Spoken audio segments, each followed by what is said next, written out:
Today I'm going to go through this project here and do a quick run through.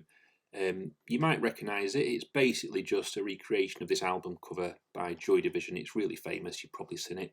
Originally done by Peter Saville, and today we're going to recreate it in Cavalry.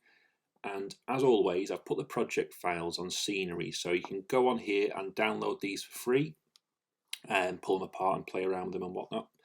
And the only other thing I want to mention is I'm going to be using PureRef, which is just this little app here, and that just means I can have the original artwork just on this floating window that I can reference as we're going to be creating this. So I'll put the link in the description. You can download it. You can do it for free if you want, or do a small donation. So let's jump inside Cavalry, and just to note, you can do all of this in the free version of Cavalry, so it doesn't matter what version you've got.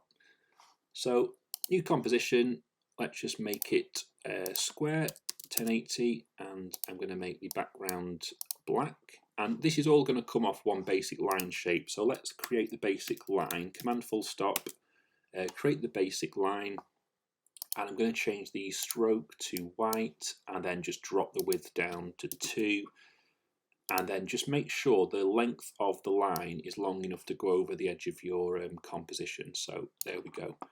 And the way we're going to make all the waves and all the peaks and troughs along the line is by using a noise deformer. So let's just chuck that on. When the deformer's here, click the plus and then just chuck on a noise, and by default you'll notice that if I just scrub through the timeline, the noise is affecting the line as one solid block, and what we want is to actually affect all the points along the line.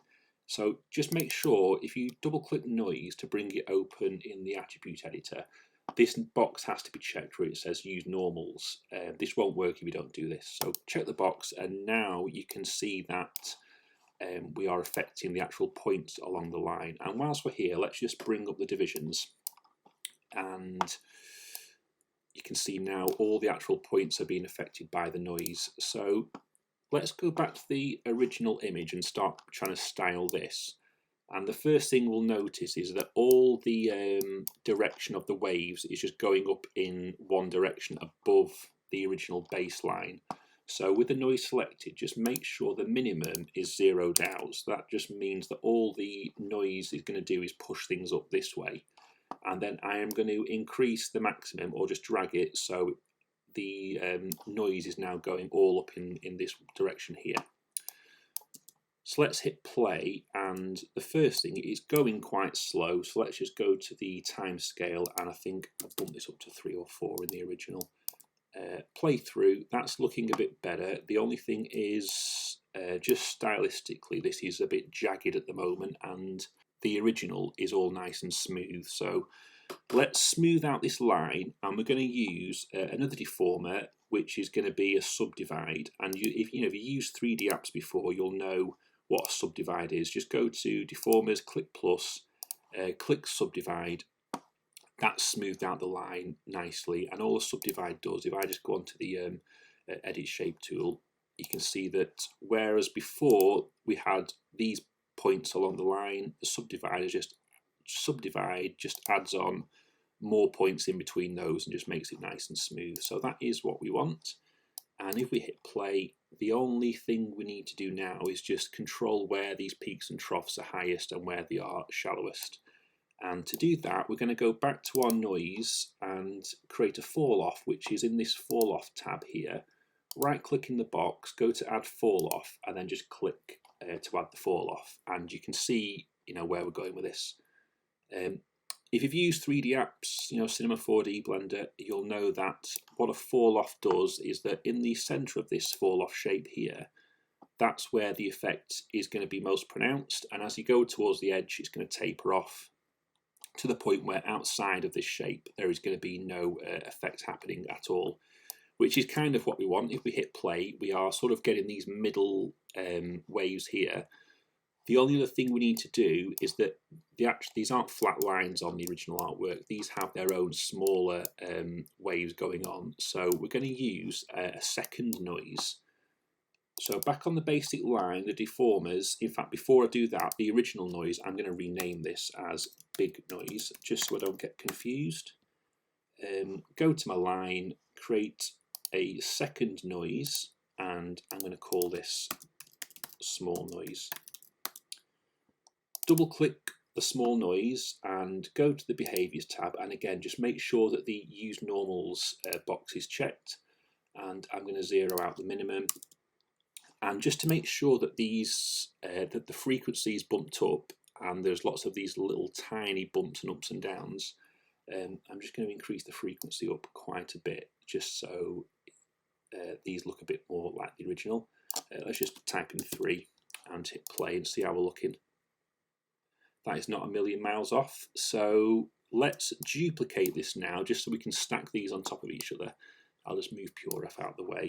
With my basic line selected, I'm going to hold down Alt and just hit the duplicator button here. And all that does is just creates a duplicator, makes the basic line the input shape, and it also hides away that original line. So I'll just clear away all the other shapes here, so it's just the duplicator selected. And I'm going to make sure that the distribution is set from grid to linear, and also from horizontal to vertical, so these are going to be stacked on top of each other. Just make sure, I mean the default is size mode is fit, which is what we want, so let's just increase the size of the duplicator and then also crank up the count to however many you want. I mean, we're going to go, we can change this later, let's just go with that 95. One thing we need to look at here is that you'll notice that all the lines are drawing on top of each other, and that is because the original basic line did not have a fill on. So let's just add a fill onto that basic line on the fill tab. Check the box, and the background colour was black, so let's just make this black. And the other issue we're going to have here is that the draw order is wrong. These are drawing on top of each other where they need to be sort of stacked behind.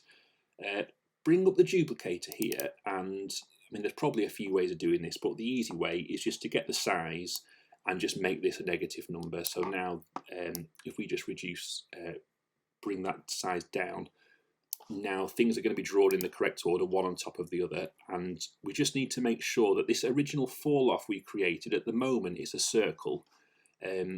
Double click to bring it up here and change the shape from a circle to a rectangle. And then I'm just going to increase the size of that rectangle, and we're not a million miles off now, to be honest. With the Falloff selected, you can do all sorts of cool things here. You can change the rotation of it and change the position. I'm going to make it a bit wider as well, so I'll just bump the scale up. And if we hit play, that's not a million miles away, to be honest. So lots of cool things you can do with that. As I've said, project files are on scenery. I've done a very similar thing here, just with a line and a Falloff, which is this. Well, I mean, you'll know this is Arctic Monkeys AM album cover. Very similar, it's just a basic line, but on this deformer I have put on, rather than a noise, I've just chucked on a wave, and with the wave selected, I've just put a frame on the travel here, so we just move the wave along, and then just 2 different Falloffs for the left and right. So lots of ways you can sort of implement this just with simple Falloffs. So yeah, so have some fun with it. Cheers.